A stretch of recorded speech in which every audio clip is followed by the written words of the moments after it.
where you see the passing of time. The crowds in St. Peter's Square are praying like mad for the Pope's light. Where moments refuse to die. This is a momentous hour in world history. This is the invasion of Hitler's Europe. And where victory lives on. Plenty of girls are being kissed by plenty of boys they don't know, and they do not care. You can love it, hate it, embrace it, or turn away.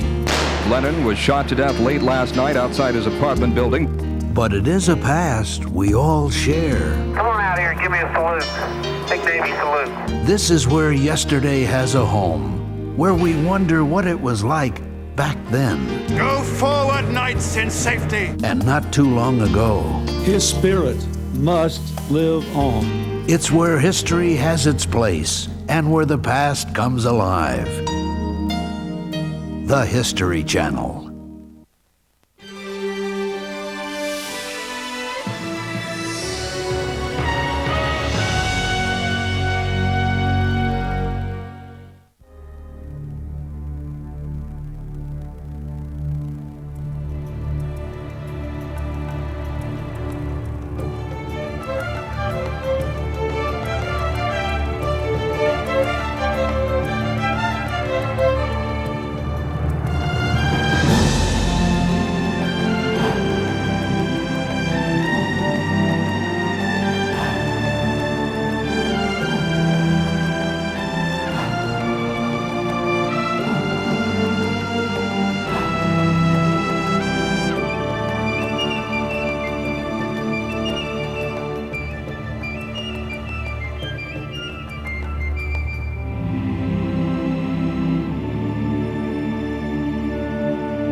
Captain James Cook. He was an adventurer who bravely sailed the previously uncharted oceans of the world. An international hero of mythic proportions, he'd come to consider himself worthy of lofty accolades. But there's an adage that says, beware of prideful idols, lest they tumble from their feet of clay. January the 9th, 1776. A night when the London fog lay wet and cold over the stone fortresses of Admiralty Yard. It was to be a fateful night in the life of Captain James Cook. 47 years old and a bona fide household name after his first 2 voyages of discovery. Cook had spent more than 6 years at sea, venturing to many corners of the globe. Now he was retired, with a prestigious and lucrative post at the Greenwich Naval Hospital to pay the bills, and a hero's laurels to rest on indefinitely.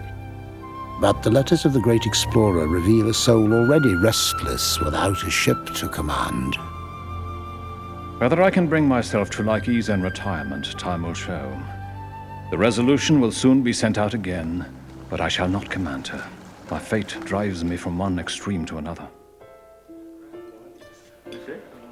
The Admiralty brass had a devious plan in mind for the famed navigator when they invited him to dinner on that blustery winter night. After plenty of robust wine and rich flattery, Cook's first and most loyal supporter, Sir Hugh Palliser, and his newest patron, the Earl of Sandwich, asked the celebrated captain to advise them about an upcoming naval expedition. The search for the legendary Northwest Passage between Europe and Asia. From the 16th century, European nations sought for either a northwest or a northeast passage above North America or above Europe and Asia. A northwest passage would have greatly cut the sailing time between Europe and China. Not accidentally, Palliser and Sandwich mentioned to the upwardly mobile Cook the £20,000 reward for the man who actually unravelled this last great geographical mystery. It was a princely sum, enough to make Cook a wealthy man indeed. The promise of riches, combined with the appeal to Cook's vanity and continual yearning for adventure, were too much for the retired hero to resist.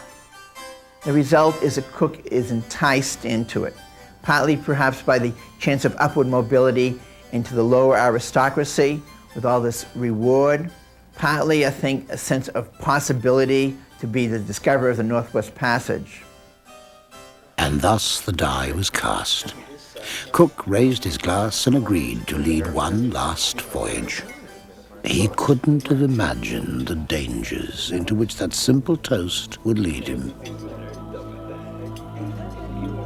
To find himself in the company of the most important men in England proved just how far the famous explorer had risen from his very humble roots. Yet mastery of the sea had seemed to be an indelible part of James Cook's destiny, despite his unassuming boyhood in a tiny Yorkshire village. The son of a humble day labourer, young Cook displayed an early aptitude in mathematics and in language, though he never did perfect his spelling. By his late teens, the ambitious young man was chafing to see the world that lay beyond the boundaries of the windswept Yorkshire moors. He wanted adventure, and he wanted to get away from the kind of labourer's work that his father had. At the age of 18, the hardy 6-foot-tall lad became an apprentice with the Walkers of Whitby shipping firm. Within 5 years, after many a late night squinting over tedious charts and trigonomic calculations, Cook had taught himself the basics of navigation. His perseverance paid off, and Cook was promoted to mate. He made himself invaluable to his employer, who clearly had plans for his advancement. But young James had other, more ambitious ideas. In 1755, with the looming possibility of the 7 Years' War with France, he joined the Royal Navy as an ordinary seaman. It was an enormous risk, for to become a naval officer in those days depended less on seamanship than on patronage connections. But aboard the 6-gun, 400-man Eagle, Seaman Cook would meet a commanding officer who looked for merit rather than breeding in his men, the powerful, well-connected Sir Hugh Palliser. Palliser took Cook under his wing and became his strong supporter. The British Navy ran totally on patronage, and to have a patron and rising patron was what you wanted. If Palliser was going up, Cook believed if he supported Palliser, he would go up too, and Palliser did become comptroller of the Navy. In the summer of 1757, just 2 years after joining the Navy, Cook was made master of the Pembroke and sent to North America. His mapping and navigational brilliance helped ensure a British victory in the Battle of Quebec. But when the 7 Years' War ended in 1763, the market for naval heroes began to wane. For the first time in his already remarkable young life, the 34-year-old Cook seemed to be facing a dead end in his career. But both heaven and earth, it seemed, were conspiring to move James Cook a step closer to his formidable destiny.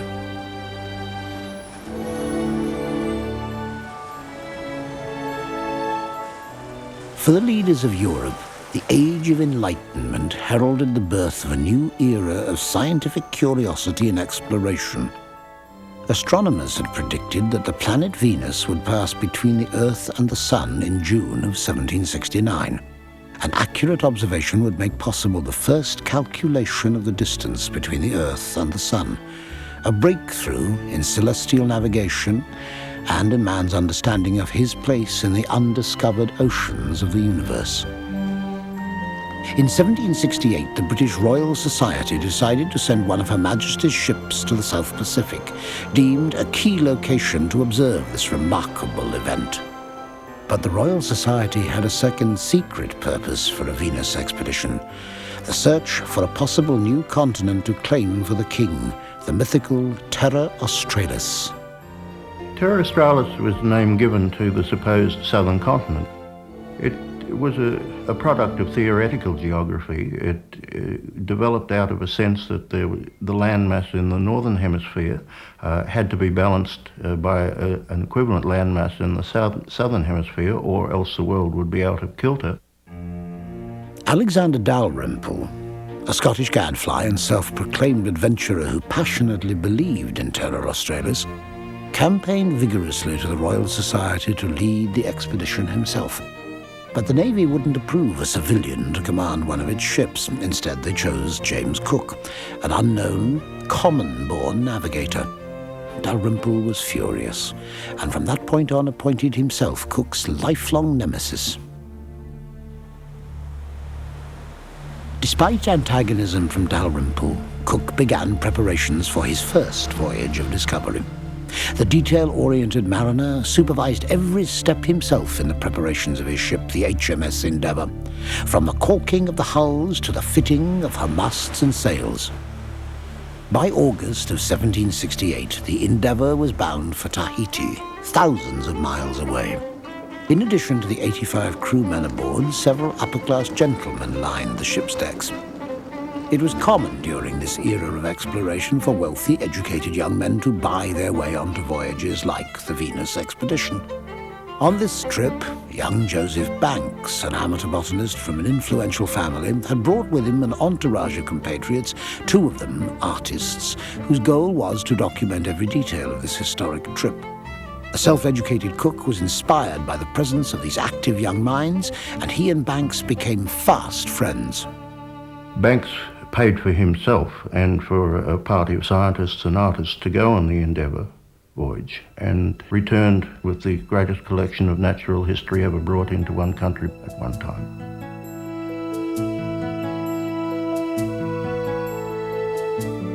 As the ship made its way to Tahiti, stopping to provision at exotic ports and engaging in trade with curious islanders, Banks and his artists put down on paper the strange and wondrous things they saw, including documenting the impressive leadership abilities of James Cook himself. For their captain was a humanist in an inhumane age, ahead of his time in many ways. Cook brought some radical changes to shipboard life that would have far-reaching consequences. Cook had a very lively interest in maintaining the health of his crews. He had to do that because the voyages were so long. If the crews became unhealthy, he couldn't succeed with the voyages. The deadly disease of scurvy was the bane of long sea voyages. Ships would set out with extra crew in preparation for the certainty that many of the men would not survive. After research and reading, Cook became convinced that scurvy could be overcome with a diet that included healthy amounts of sauerkraut, not a crew favorite.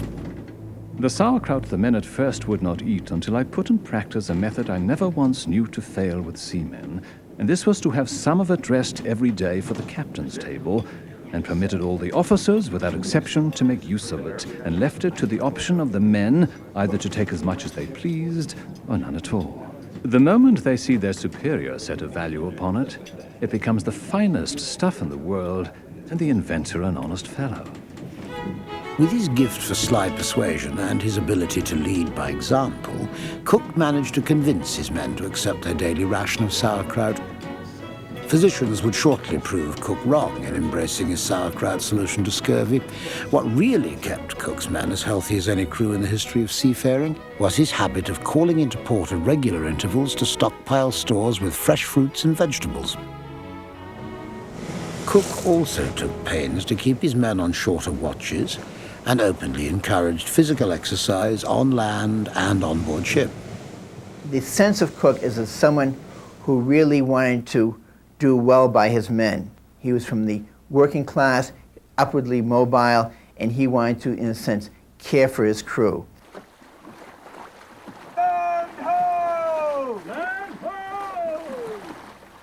The Endeavour arrived in Tahiti on April the 13th, 1769, after nearly 8 months at sea.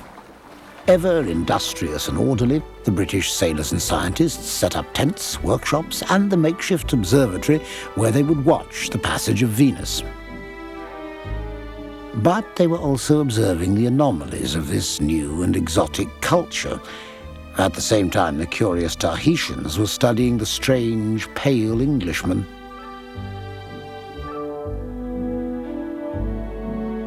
Mindful of the importance of diplomacy, Cook instructed his men to treat the islanders with every imaginable humanity. This was sometimes not a simple matter due to frequent culture clashes. To the Polynesians, freely taking something that belonged to someone else was not considered a crime, while to the English, the islanders were devious thieves. Cook set a new example of dealing with this troubling conflict with an even-handed absence of violence that earned him a peacemaker's reputation. I think Cook had, for his time, very enlightened attitudes towards the indigenous peoples he met. He showed an extraordinary ability to go beyond the strictures of his culture and to place himself within the mores and the rituals of another culture. On June the 3rd, the men of the Endeavour gathered on deck, on the beaches and in the observatory to watch the passage of Venus across the face of the sun. The air was perfectly clear, so that we had every advantage we could desire in observing the whole of the passage of the planet Venus over the sun's disk. Now the first portion of Cook's assignment, the observation of Venus, was complete. After a tearful send-off from the Tahitians, among whom Cook had become exceedingly popular, he set sail again in search of Dalrymple's elusive Terra Australis. The men of the Endeavour would spend 8 frustrating months riding the swells of the high seas, passing and charting the mystical Society Islands and the craggy, inhospitable coast of New Zealand. But the southern continent remained an intangible fantasy. I have made no very great discoveries, yet I have explored more of the great South Sea than all that have gone before me. So much that little remains now to be done to have a thorough knowledge of that part of the globe. Finally sailing home in May of 1770, the Endeavour crawled along Australia's Great Barrier Reef, 1,250 miles of treacherous coral that can instantly sink a ship. Despite Cook's efforts, the Endeavour became embedded on a razor-sharp reef.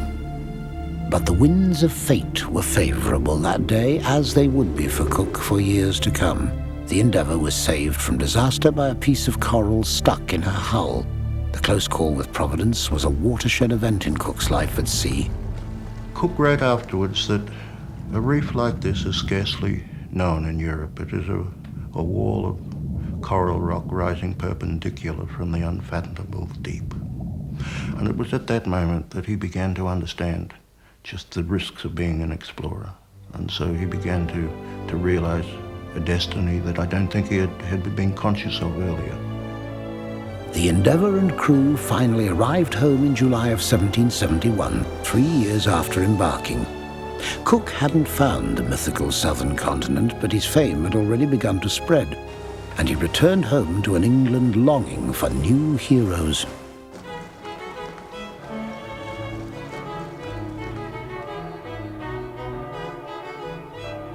Cook, a working-class boy made good, was tailor-made for idolatry, and he soon found himself besieged by admirers.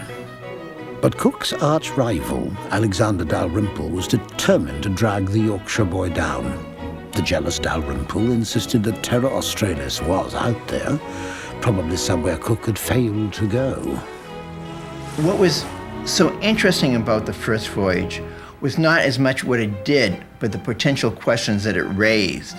It was a tantalizer, a creator of doubt. Was there a southern continent, or was there not? Angered by Dalrymple's assault on his reputation, Cook was eager to redeem himself and put the contentious matter to rest. He proposed another expedition, one he himself would have a hand in planning. To put an end to all diversity of opinion about a matter so curious and important. At the end of the first voyage, he had developed a plan for proving finally whether there was land or not in the southern hemisphere. He would cross parts of the Southern Ocean where no European had been before. The Admiralty embraced the expedition, buying 2 new ships to replace Cook's battered Endeavour, christening them the Resolution and Adventure. The reason for travelling with 2 ships was that if one would be wrecked, then there would be another one to take survivors back home. This was the point made very clearly by the almost wrecking of the Endeavour on the Barrier Reef. Cook set out on his second voyage, determined to enter higher latitudes than any man had ever explored, in search once again of the lost continent of Terra Australis. He looked forward to the adventure with a steadying blend of faith, confidence, and euphoria. When I think of the inhospitable parts I'm going to, I think the voyage dangerous. I, however, enter upon it with great cheerfulness. Providence has been very kind to me on many occasions, and I trust in the continuation of the divine protection. By January of 1773, Cook was deep in the southern latitudes, just as he had so meticulously planned. But instead of reaching the fabled Terra Australis, he encountered a wall of ice and became the first man to cross the Antarctic Circle. The eerie silence descended over the ships like a curtain. First and middle parts, strong gales attended with a thick fog, sleet and snow, all the rigging covered with ice and the air excessive cold. As the month wore on, Cook stood shivering on the decks of the Resolution as a frigid veil of fog crept menacingly towards the two ships. When the fog lifted, there was no sign of the adventure. Cook ordered the signal guns fired.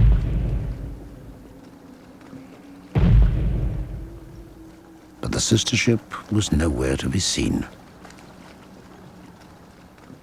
Cook had prepared for a possible separation by ordering an emergency rendezvous at Queen Charlotte Sound in New Zealand. The Resolution made sail in that direction, plotting islands and seeking evidence of the lost continent at every point along the way. By the time the two ships reunited in May of 1773, Cook had already sailed thousands of miles and 117 days without sight of the mythical Terra Australis. He was still convinced there was no southern continent, but this time Dalrymple and other doubters would have no grounds for questioning his thoroughness. His adventurous spirit drove him onward towards new waters of the South Pacific he hadn't explored on his previous voyage. I must own I have little expectation of making any valuable discovery. Nevertheless, it must be allowed that the sciences will receive some improvement therefrom, especially navigation and geography. My intention is now to go in search of Easter Island, the situation of which is so variously laid down that I have little hopes of finding. Cook had underestimated his own navigational genius. On March the 11th, 1774, he sighted the looming stone monoliths of Easter Island. He briefly refreshed the boats, but the brooding presence of the statuary seemed to portend danger. Got on board a few casks of water and traded with the natives for some of the produce of the island, which appeared in no great plenty, and the water so bad as not to be worth carrying on board. And the ship not in safety determined me to shorten my stay here.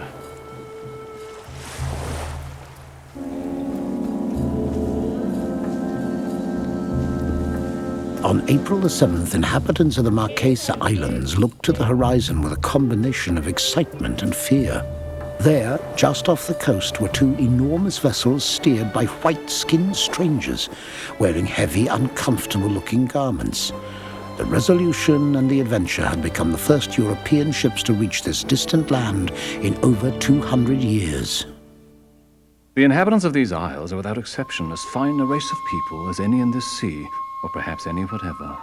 The men are tattooed or curiously marked from head to foot, which makes them look dark, but the women, who are but little tattooed, youths and young children, are as fair as some Europeans. Sailing back to New Zealand, Cook made the last discovery of the epic second voyage, a large and mountainous island which he named New Caledonia.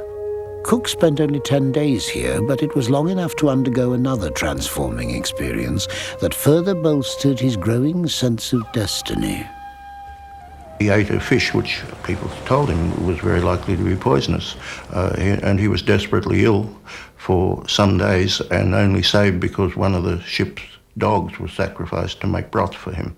But when he recovered, he wanted to go and eat the fish again. It seems to me that this is a sign of his not accepting that there are any impediments to what he can do. By February of 1775, after circumnavigating over half the globe, Cook and his weary men set sail for England by way of Cape Horn. I have now done with the southern Pacific Ocean. I will not say it was impossible to get farther to the south, but the attempting of it would have been a dangerous and rash enterprise, and what I believe no man in my situation would have thought of. After 3 years and thousands of miles at sea, Cook had finally proven that the southern continent of Terra Australis was nothing but a myth. His place in history would have been assured even if he'd never sailed again. What is critical about the second voyage is that it creates an ideal of what a perfect voyage should be. He was able to be precise, a great navigator, a great leader of men. Now the most celebrated explorer of his time, Cook should have been content to bask in the glory of his historic accomplishments and accept the accolades being laid adoringly at his feet. And yet his most daring and dangerous journey still lay ahead.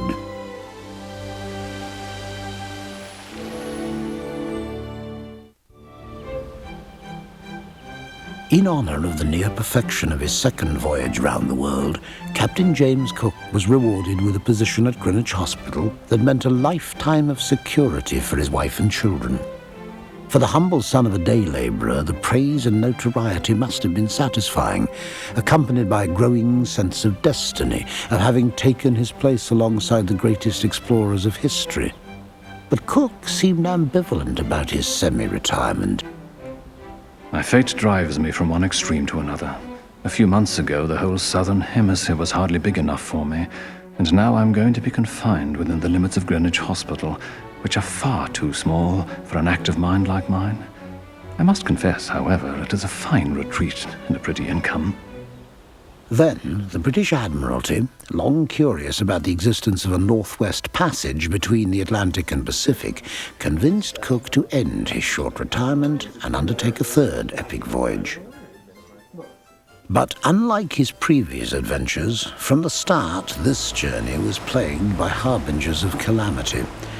Cook was too busy finishing the written account of his last voyage to oversee the preparation of his ships, and in the corrupt naval shipyards, slow and shoddy workmanship delayed the departure date. Even Cook himself seemed uneasy. In his private letters to friends, the usually fearless explorer revealed an uncharacteristic tone of doubt and foreboding. It is certain I have quitted an easy retirement for an active and perhaps dangerous voyage. This attempt to force the Northwest Passage must be hazardous, and it must be made with great caution. If I am fortunate enough to get safe home, there's no doubt, but it will be greatly to my advantage. The United States was only 8 days old when Cook and the Resolution finally set out from Plymouth on July the 12th, 1776. Cook seemed tired, distracted already, annoyed by the animals on board at the request of King George. The ship is a Noah's Ark, lacking only a few females of her own species. They left without their companion ship, the Discovery, which lay dockside, awaiting Captain Charles Clark, made late by family difficulties. 4 months later, the crew of the Resolution greeted the tardy Discovery into Cape Town with a hearty welcome. At last the voyage could begin in earnest. Captain Cook looked to the unexplored horizon with renewed confidence and ambition. After all, the greatness of Cook's latest adventure seemed as certain as all his others. He was surrounded by an able crew, several of them veterans of his earlier voyages. Many of the sailors idolized Cook. Among them was the gregarious first mate David Samwell, whose journals reveal his reverence for the great captain. He was beloved by his people, who looked up to him as a father and obeyed his commands with alacrity. The confidence we placed in him was unremitting, our admiration for his great talents unbounded. Leaving Cape Town, the 112 hand-picked men of Cook's crew felt safe and protected under the command of the master they so admired. Some had witnessed Cook perform feats of seamanship that defied logic, and down in the hammocks and mess halls they whispered amongst themselves of his uncanny ability to sense wind patterns others couldn't fathom, or to glimpse things in the water's ghostly darkness beyond the vision of other men. Cook would come out on the deck in his nightshirt and he would say, "Change course because there's a reef ahead." Nobody could see.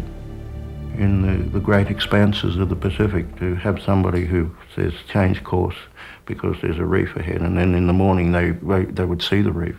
This Cook seemed almost superhuman.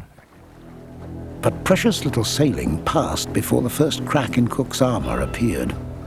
On the hot night of August the 10th, 1777, the ship's surgeon came on deck and saw to his horror that the Resolution was within leagues of being crushed by breakers just off the Cape Verde Islands. Hard to starboard! Hard to starboard! Brace the yards! Sharp up! The Resolution narrowly escaped destruction in the heavy waves, but the surgeon and many of the crew were stunned by Cook's lapse in navigation.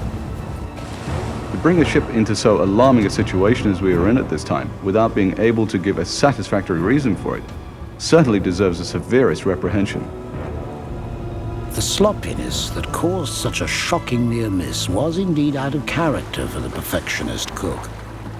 Already the fates seemed to be conspiring secretly against the great captain, and his own hubris had perhaps made Providence his enemy in his search for the elusive Northwest Passage.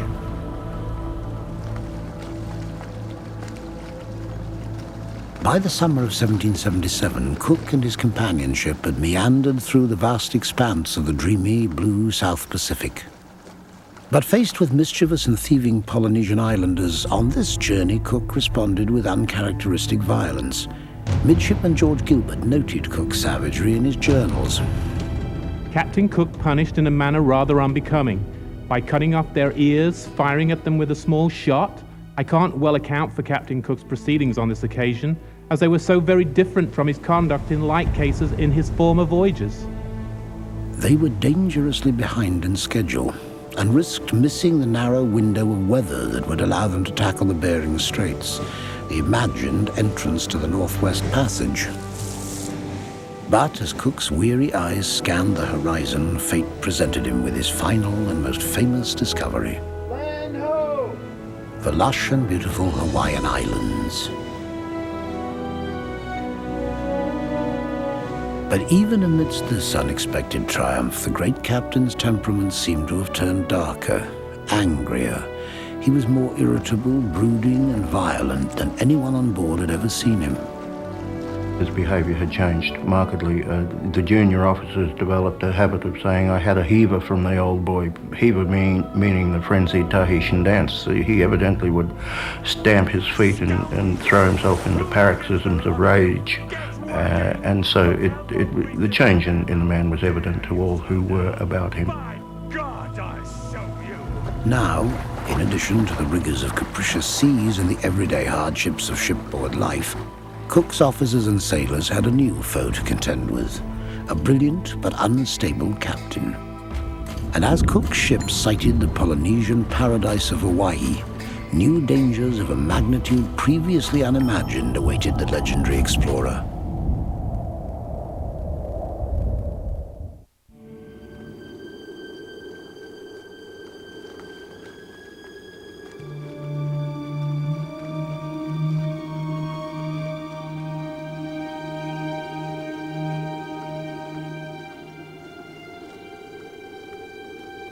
By early September of 1778, Captain James Cook found himself thwarted in his quest for the Northwest Passage.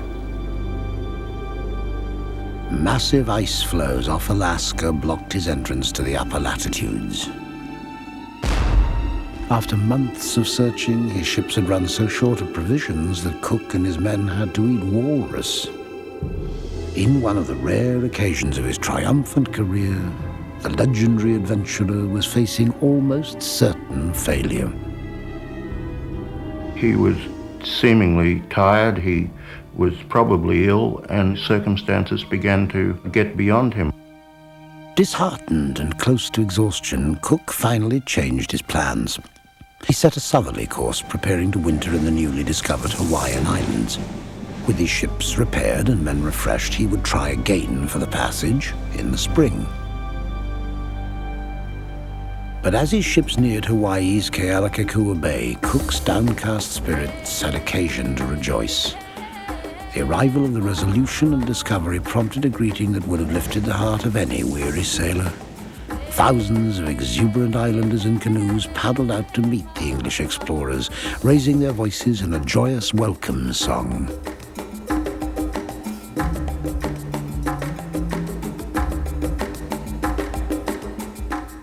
It is a wondrous welcome. perhaps the greatest welcome that any British explorer or any European explorer has ever had. There are so many people on the Discovery clinging to the boat that they're afraid the boat's going to capsize.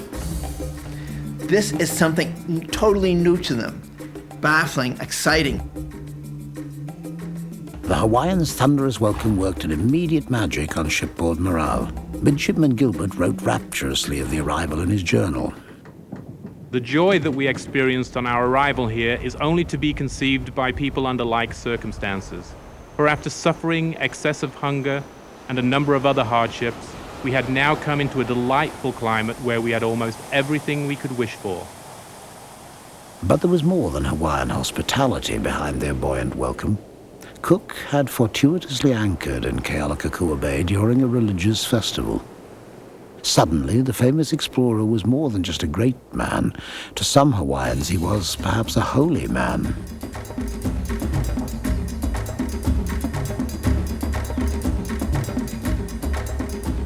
When Cook arrived at Hawaii, he came at the time of the Makahiki, the harvest festival.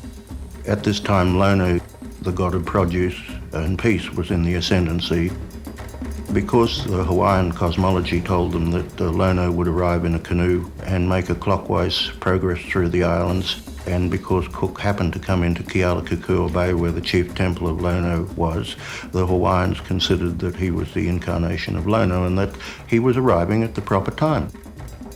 Not all of the islanders were convinced of Cook's status as an actual deity, but there were enough coincidences between the circumstances of the English arrival and ancient Hawaiian law to sway many influential island priests. He came in during the middle of the celebration, a ritual made real by an actual human being.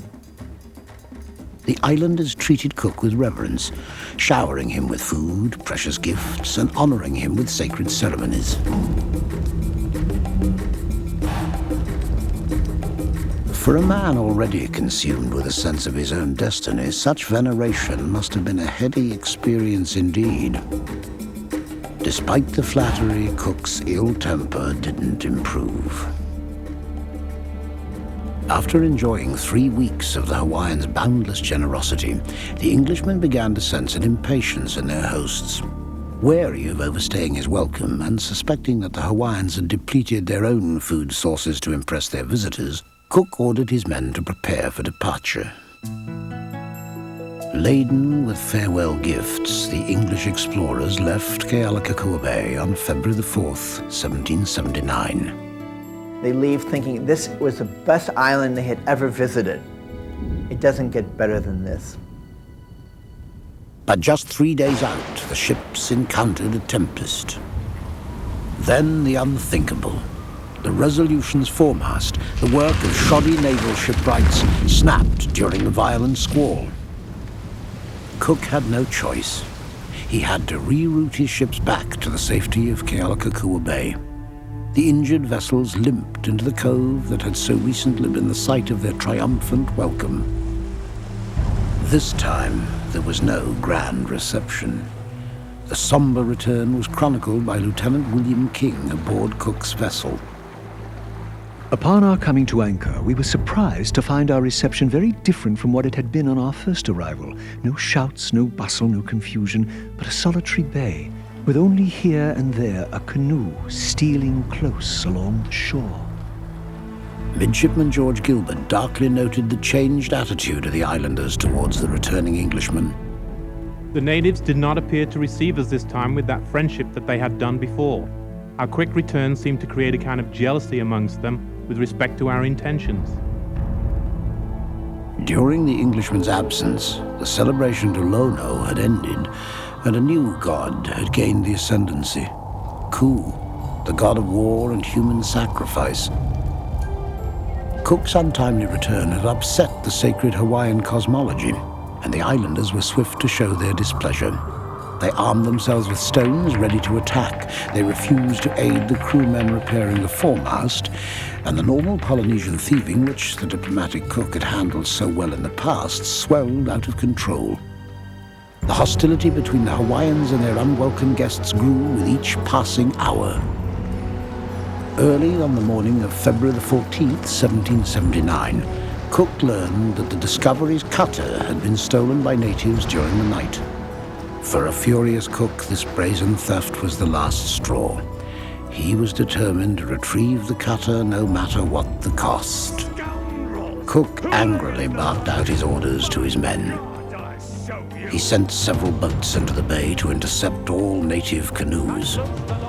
In going on board, the captain expressed his sorrow that the behavior of the Indians would at last oblige him to use force, for that they must not, he said, imagine they have gained an advantage over us. Cook was going ashore with 10 Marines and other crew to take the High Chief Kalani'opu'u hostage until the cutter's return. It was a headstrong and fateful decision. Once on shore, Cook and his men marched up to Kalani'opu'u's house, awakening the king and quickly drawing the attention of thousands of threatening islanders. Cook's trusted crewmen, Gilbert and King, were witness to the escalating tensions. All this time, the old king remained on the ground, Captain Cook not willing to abandon the object for which he had come on shore, continuing to urge him in the most pressing manner to proceed, while the chiefs who stood round him insisted on his staying where he was. Cook might then have given up and still escaped unscathed, but fate had turned against the famed adventurer.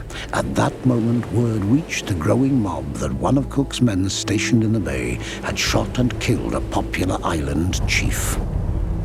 At this time, someone threatens Cook, and Cook, being frustrated and irritated, takes his pistol and shoots at the person. The small shot from Cook's gun couldn't penetrate the shield of his assailant. A murmur went through the agitated crowd. The white man's weapons were not always deadly. Now more aggravated than ever, Cook fired again and this time shot a bystander. The islanders didn't wait for another provocation. One of the chiefs, more daring than the rest, stepped behind our commander and stabbed him betwixt the shoulders with an iron dagger. Another at that instant gave him a blow with a club on the head, by which he fell into the water. Bloody and dazed, Cook staggered to his feet for a few moments as a ferocious battle raged around him. Then, in the most debated gesture of his life, he waved at his longboats patrolling nearby in the bay. Was he signaling them to come into shore or to retreat? He was standing at the water's edge and calling out to the boats to cease firing and to pull in. If it be true, as some of those who were present have imagined, that the Marines and boatmen had fired without his orders, and that he was desirous of preventing any further bloodshed, it is not improbable that his humanity on this occasion proved fatal to him.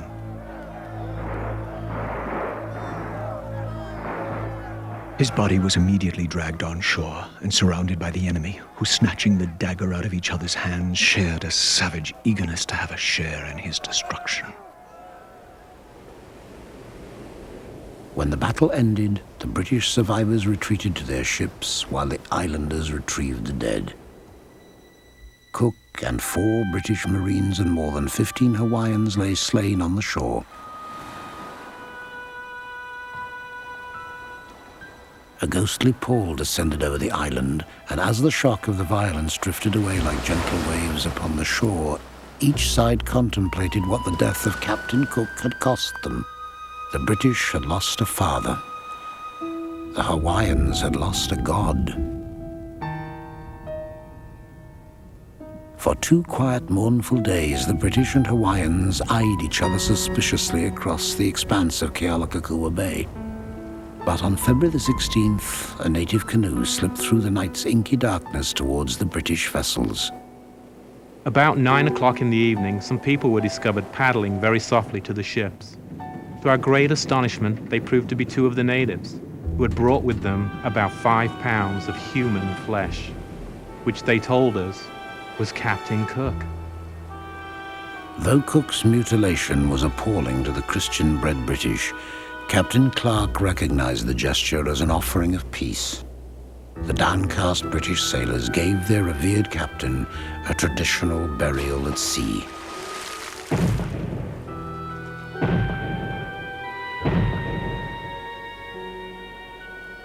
On February the 23rd, 1779, with Captain Clark now in charge of the expedition, the Resolution and Discovery bid a final farewell to Kealakekua Bay.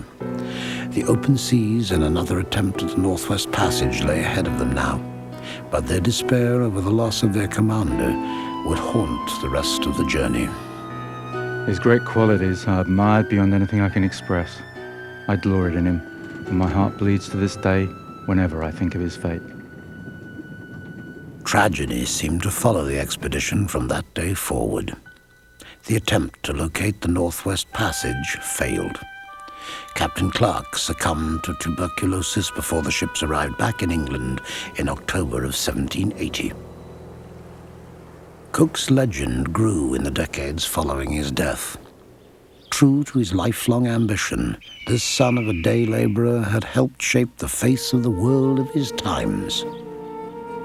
I think it's impossible to explain how Cook developed the vision of the world that he did, particularly given his lack of formal education as a child. He clearly had an enormous imaginative capacity to respond to different circumstances, and we just have to stand in awe of it, I think. Cook's mythic journeys took him from the heaven of exotic Polynesia to the hellishly frozen landscape of Antarctica. Repeatedly he tempted the fates of these extremes, and repeatedly he prevailed. And what we see on the third voyage is Cook doing it again, but this time he doesn't come out of the underworld. It kills him. The sea, it's said, always rises to reclaim its own. It turns the humblest of men into heroes, the loneliest of men into the idols of thousands. But all things that begin with the sea end with the sea, for legendary adventurers and mere mortals alike.